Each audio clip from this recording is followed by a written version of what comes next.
ESPN Plus, which is behind a paywall. I got the subscription because I do this for a living. They ranked all the different teams in terms of like their Super Bowl window. Is it still open? So I'm not going to tell you where they finished. There are different tiers.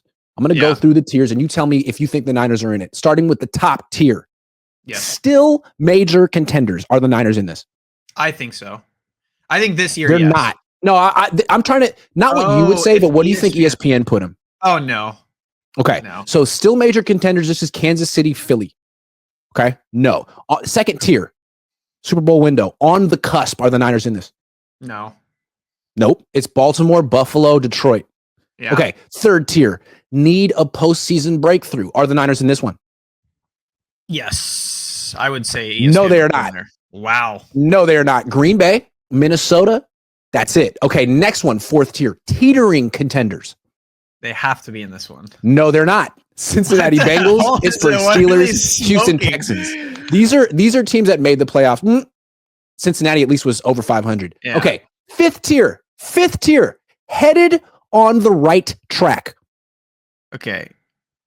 I mean, I'm going to say yes because I've said yes to the last couple tiers. Final answer? Yep. No, they're not. Denver, the Chargers, the Rams, the Bucks, the Seahawks, and the Commanders. Okay, next tier, sixth tier. Stuck in the middle, but a move or two away.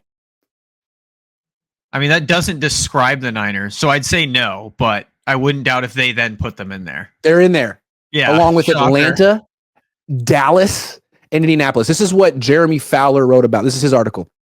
Okay. The Niners subpar 2024 shouldn't prompt a full rebuild. And really, is there any choice but to run it back? The roster is saddled with bloated salaries, only suitable for a win now plan. Scaling back in parts is a sound strategy, and the Niners are doing so by designating defensive tackle Javon Hargrave as a post-June 1 cut and seeking to trade wide receiver Deebo Samuel.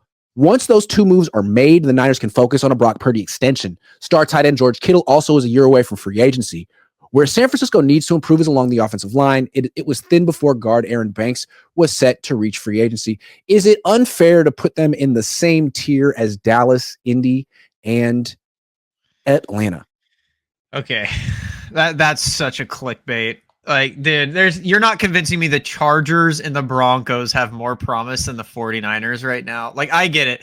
But here's my other confusing thing. How are the Lions at, like, the Super Bowl contenders when they just got beat by the Commanders, lost their entire coaching staff, and are losing a couple pieces on the offensive line and losing some defensive pieces?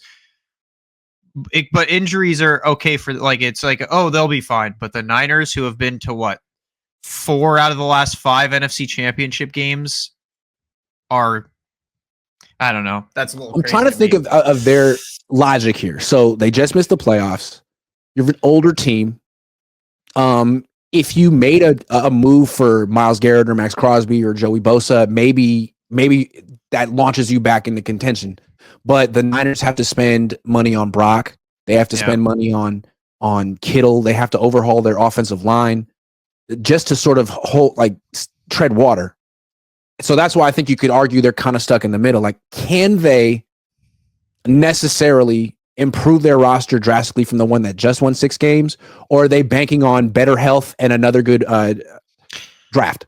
I'll say this. If the Niners offseason continues to go how they have been handling it, they are easily, like, without a doubt in my mind, they are Super Bowl contenders. Like, they have made literally the Demo signing kicked off this perfect offseason they have had.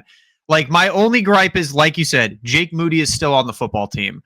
But other than that, which they were at the Senior Bowl checking out kickers. I doubt he's going to be on the team. But literally, they have had, like, the picture perfect offseason thus far. They're negotiating with Brock now. They're negotiating with George now. They restructured Fred, which probably means they're going to be talking to him at some point. They're knowing John Lynch. He's calling on every single edge, like Myles Garrett, Max Crosby, Joey Bosa. Like, if they keep going at the rate they're going this offseason, without a question, they're contenders. They've been doing it so well, in my opinion. Like, they're building that staff that we've wanted to see for a while. Like, we had Sorensen, we had the Wilkes with the, we're like, like it's not a Spag level DC, you know. It's not like a Chiefs level coaching staff or even an Eagles level coaching staff. But now we have it. Like this coaching staff is for real. So to me, they have to be contenders. Like as long as it keeps going. Like obviously, yes. If they don't sign anyone and they just hit the draft and it's like, well, yeah, we'll see what the young guys do. Then yeah, I could see it. But the coaching staff is a lot better.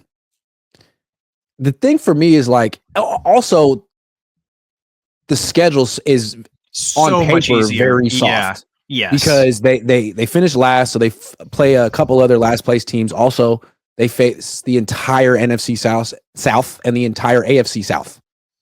So those are 8 games against pretty mediocre to bad teams. The problem is that all the other teams in the NFC West face those 8 teams as well. So while the Niners could win 11, 12 games, I think they win 14. I think they win 14, 15. But also, here's my thing, right? Is we were just talking about health. These are a lot of teams that we can chill out in fourth quarters with, which is really good for a team with our injury history. It's a lot of teams like that we can go in, like the Colts. Anthony Richardson's thrown his 15th interception of the game. It's the fourth quarter. You can chill a little bit. He's a little rough. This is a problem, though. The Niners lost to the Dolphins this year. They lost twice to the Cardinals. Like, are they head and shoulders better than the Falcons, who they're going to be facing, the Saints, who they're going to be facing, the Colts, who they're going to be facing? Are they? Okay, the Falcons, I don't know, because Penix, I don't want to judge him. Don't ever say his name like that ever again. What? Penix? It's Penix. Penix. God. Michael Penix.